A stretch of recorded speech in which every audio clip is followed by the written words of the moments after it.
Bonjour, c'est Virginie. La leçon d'aujourd'hui a pour titre « Des paroles à ne pas oublier ».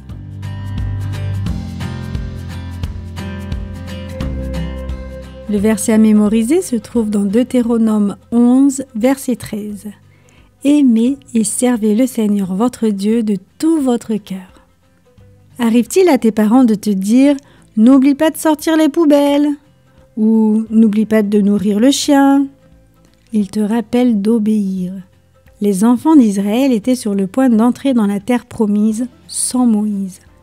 Qu'allait-il leur dire ? Moïse contemple avec nostalgie la terre promise de l'autre côté du Jourdain. Il est triste de ne pas pouvoir y entrer. Il supplie Dieu de le laisser aller avec le peuple, mais Dieu dit à Moïse « Ne me parle plus de cette affaire. Tu pourras regarder le pays du sommet du mont Pisga, mais tu ne pourras pas y entrer. » Acceptant la sagesse et la volonté de Dieu, Moïse se tait. Cette affaire est réglée pour lui. Maintenant, Moïse pense aux enfants d'Israël. Qui va les conduire maintenant? Qui va prendre soin d'eux? Il prie Dieu, lui demandant d'établir un nouveau chef sur Israël. Dieu lui répond que Josué sera leur nouveau chef. Josué est un homme de sagesse et de foi. Moïse est content du choix. Mais Dieu désire que Moïse fasse une dernière chose. Plusieurs années ont passé depuis qu'il a donné les 10 commandements à son peuple sur le mont Sinaï. La plupart étaient encore des enfants de cette époque ou n'étaient pas encore nés, donc trop jeunes pour comprendre ce que cela signifiait. Dieu veut que Moïse explique une fois de plus ses commandements. Il souhaite que son peuple observe sa loi dans son nouveau pays. Moïse convoque le peuple. Son visage rayonne d'une lumière céleste. Ses longs cheveux blancs flottent sur des épaules encore solides. Ses yeux clairs et sages observent les milliers de personnes qui se tiennent devant lui. Voici son dernier message à son peuple. Très ému, Moïse commence à raconter comment Dieu les a délivrés de leur esclavage en Égypte. Il leur rappelle les grands miracles que Dieu a opérés pour eux. Il les fait se remémorer la traversée de la mer Rouge. Durant tout leur voyage, Dieu leur a donné de la nourriture et de l'eau, et il les a guidés grâce à la colonne de feu et la nuée. Il leur parle des péchés de leurs parents qui murmuraient sans arrêt, se plaignaient et adoraient les idoles. Il leur rappelle pourquoi ils ont dû errer 40 années dans le désert avant de pouvoir entrer en Canaan. Moïse leur parle encore de la grande patience de Dieu, de son amour à leur égard, de son pardon et de sa grâce.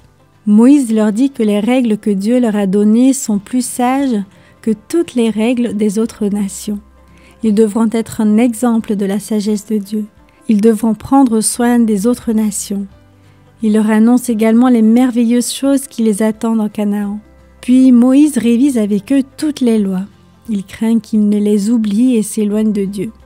Il leur annonce donc les bénédictions merveilleuses qui leur seront accordées s'ils obéissent.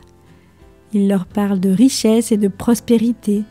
Dieu leur offrira de la nourriture en abondance, de bons dirigeants et il les protégera de leurs ennemis. Moïse doit également leur dire que des malédictions fondront sur eux s'ils désobéissent. Ils perdront leur pays, vivront dans la peur et la tristesse et souffriront de nombreuses maladies. Puis Moïse termine son discours par un cantique. Tu le trouveras dans Deutéronome 32. Il parle de l'amour que Dieu a démontré à son peuple dans le passé. Il annonce les grands événements de l'avenir et la victoire de Christ à son retour. Moïse ajoute « Recommandez à vos enfants d'observer toutes les paroles de cette loi. Ce ne sont pas des paroles futiles, elles vous donneront la vie. Obéissez à cette loi aujourd'hui et toujours. » Il recommande aux Israélites de mémoriser ce cantique, de l'enseigner à leurs enfants et de toujours s'en souvenir. Il les aidera à se souvenir de ce que Dieu a fait pour eux. Après cela, Moïse grimpe sur le mont Nebo, dans le pays de Moab. Là, il regarde une dernière fois la terre promise. Moïse, serviteur de l'Éternel, mourut là, dans le pays de Moab, selon l'ordre de l'Éternel. Il ne resta cependant pas longtemps dans le sépulcre. Le Fils de Dieu, accompagné des anges qui l'avaient inhumé, descendit du ciel et vint lui-même réveiller et délivrer de son tombeau le prophète endormi. Revêtu d'un corps glorifié, Moïse accompagna son libérateur dans la cité céleste.